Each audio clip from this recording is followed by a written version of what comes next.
மணிகண்டன் ராஜேஷ் விவாகரத்து. தனது இரண்டாவது மனைவியுடனும் குழந்தையுடனும் புகைப்படம் எடுத்து அதை வலைதளத்தில் வெளியிட்டிருக்கிறார்.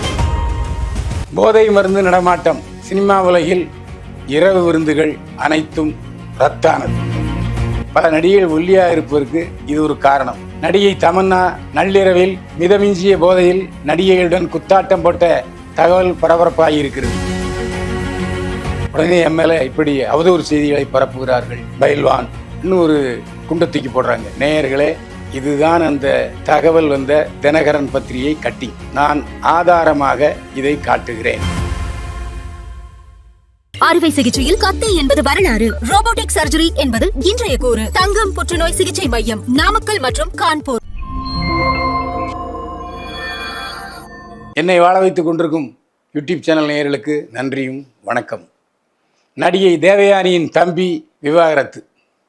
நடிகை தேவயானியின் தம்பியின் பெயர் மணிகண்டன் ராஜேஷ்.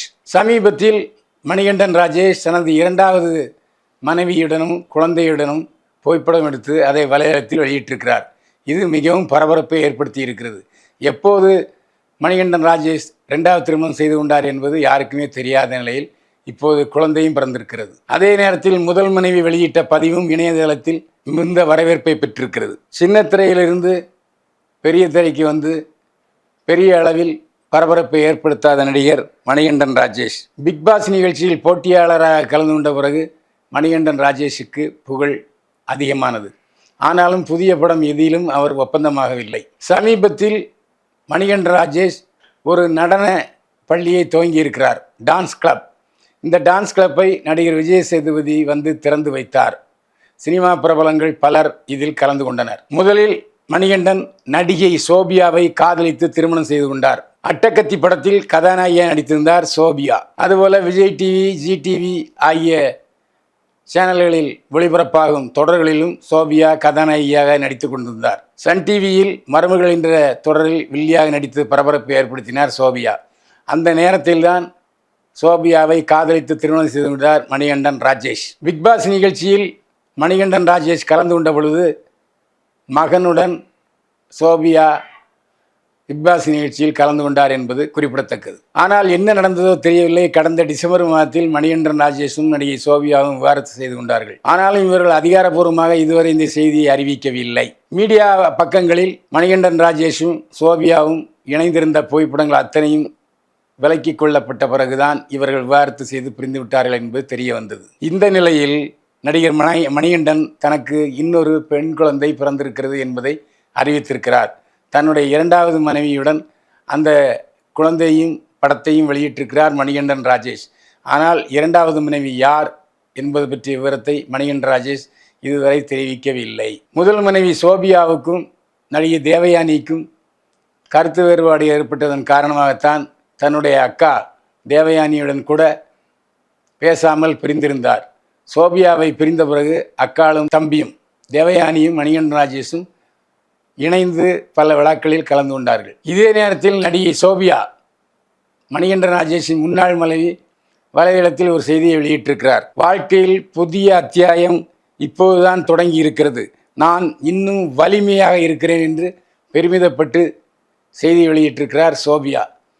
மணிகண்டன் ராஜேஷ் இரண்டாவது மனைவி திருமணம் செய்து கொண்டதற்கு சோபியா எந்த எதிர்ப்பும் தெரிவிக்கவில்லை. போதை மருந்து நடமாட்டம். சினிமா உலகில் இரவு விருந்துகள் அனைத்தும் ரத்தானது. இப்போது நடிகர் ஸ்ரீகாந்த் மற்றும் ஸ்ரீகிருஷ்ணா ஆகிய இருவரும் கொக்கைன் பயன்படுத்தியதாகவும் விற்பனை செய்ததாகவும் புழல் ஜெயிலில் கம்பி எண்ணிக் கொண்டிருக்கிறார்கள். அவர்கள் எப்போது வெளியே வருவார்கள் என்று யாருக்கும் தெரியவில்லை.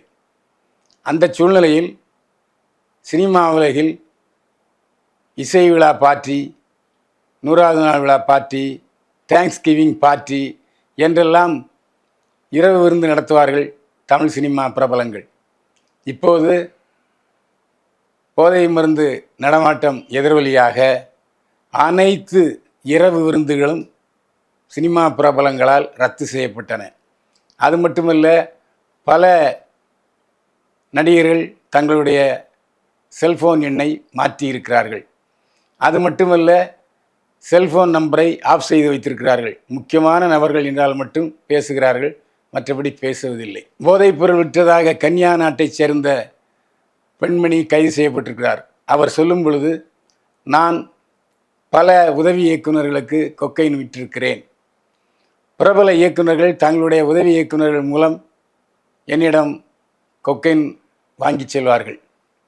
அதேபோல் நடிகர்களும் அவருடைய உதவியாளர்கள் மூலம் என்னிடம் வாங்கி செல்வார்கள். ஆனால் எந்த நடிகருக்கும் நான் நேரடியாக விற்றதே இல்லை.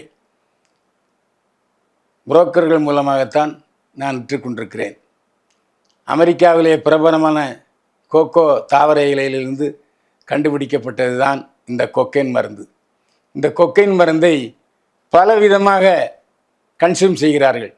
சிலர் அந்த பொடியை உள்ளங்கையிலே வைத்து 2 முறை நாக்கில் தடவிக்கொள்கிறார்கள். 1 கிராம் விலை 12 ரூபாய். சிலர் அதை எடுத்து அப்படியே இந்த பான்பராக் போடுற மாதிரி உதட்டுக்கு கீழே மடித்து அப்படியே நுகர்ந்து கொள்கிறார்கள். சிலர் அதை சிகரெட்டில் உள்ளே வைத்து புகைக்கிறார்கள். இப்படி பல விதமாக புகைக்கிறார்கள். அது மட்டுமல்ல, சிலர் அப்படியே கையில் வைத்துக்கொண்டு என்று நுகர்ந்து சுகமனுவிக்கிறார்கள். ஆனால் 12,000 ரூபாயிலிருந்து 35,000 ரூபாய் வரை 1 கிராம் கோக்கைன் விற்பனையாகிறது. இது உலகம் முழுவதும் தடை செய்யப்பட்ட விஷமான போதை மருந்தாகும். இது நேராக மூளைக்கு சென்று தாக்குகிறது. மூளைக்கு சென்று ஒருவித மதமதப்பை உடம்பில் ஏற்றுகிறது. அது மட்டுமல்ல, பசி இந்த கொக்கைன் சாப்பிட்டால் வரவே வராது. பட்டினி கிடப்பவருக்கு பயந்து இந்த 12,000 ரூபாய் கொக்கைன் மருந்தை உட்கொண்டு பட்டினி கிடக்கிறார்கள். பல நடிகைகள் ஒல்லியாக இருப்பதற்கு இது ஒரு காரணம்.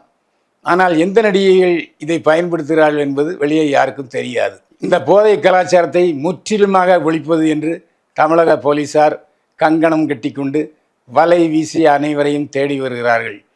எந்த சினிமா பிரபலங்கள் இதை வாங்கி உபயோகிக்கிறார்கள் என்பதை கண்டறிய பல்வேறு குழுக்கள் அமைக்கப்பட்டிருப்பதாக தகவல் வந்து கொண்டிருக்கிறது. இந்த சூழ்நிலையில் நடிகை தமன்னா நள்ளிரவில் மிதமிஞ்சிய போதையில் நடிகைகளுடன் குத்தாட்டம் போட்ட தகவல் பரபரப்பாகி இருக்கிறது. இதை கேட்டதுமே நடிகை சங்கத்திலிருந்து உடனே எம்எல்ஏ இப்படி அவதூறு செய்திகளை பரப்புகிறார்கள். பயில்வான் இன்னும் ஒரு குண்டை தூக்கி போடுறாங்க. நேயர்களே, இதுதான் அந்த தகவல் வந்த தினகரன் பத்திரிகை கட்டிங். நான் ஆதாரமாக இதை காட்டுகிறேன். இது போன்ற பத்திரிகைகளில் வந்த செய்தியைத்தான் நான் சொல்லிக் கொண்டிருக்கிறேனே தவிர ஆதாரம் இல்லாமல் நான் எதையும் பேசவில்லை. நடிகை பிரக்ஞா கபூர், மேக்கப் ஆர்டிஸ்ட் பில்லி மாணிக் ஆகியோரது பிறந்தநாள் விழா கொண்டாட்டத்தில்தான் இந்த போதை விருந்து நடந்திருக்கிறது. இந்த விருந்தில் நடிகைகள் மிர்னால் தாக்கூர், பென்னி அகர்வால், காஜல் அகர்வால் உள்பட பல பிரபல நடிகைகள் கலந்து கொண்டு டான்ஸ் ஆடியிருக்கிறார்கள். அனைவரும் போதைப்பொருள், போதை வஸ்துக்கள் பயன்படுத்தி இருக்கிறார்கள். வெளிநாட்டு மதுக்களும் விநியோகப்பட்டிருக்கின்றன. இந்த குத்தாட்டத்தில் நடிகை தமன்னா வந்திருந்த நடிகைகள் அத்தனை பேருடன் கட்டி பிடித்து நடனமாடினார். அப்போது அவர் கவர்ச்சி உடை அணிந்திருந்தார் தமன்னா என்பது குறிப்பிடத்தக்கது. நேரில் இது போன்ற பரபரப்பான திடுக்கிடும் சினிமா தகவல்களுக்கு கிங் 24x7 சேனலை சப்ஸ்கிரைப் பண்ணுங்கள். மற்றவர்களுக்கு ஷேர் பண்ணுங்கள். அவர்களையும் சப்ஸ்கிரைப் ஆக்குங்க. மீண்டும் சந்திப்போம். வாழ்க வளமுடன். அறுவை சிகிச்சையில் கத்தை என்பது வரலாறு. ரோபோட்டிக் சர்ஜரி என்பது இன்றைய கூறு. தங்கம் புற்றுநோய் சிகிச்சை மையம், நாமக்கல் மற்றும் கான்பூர்.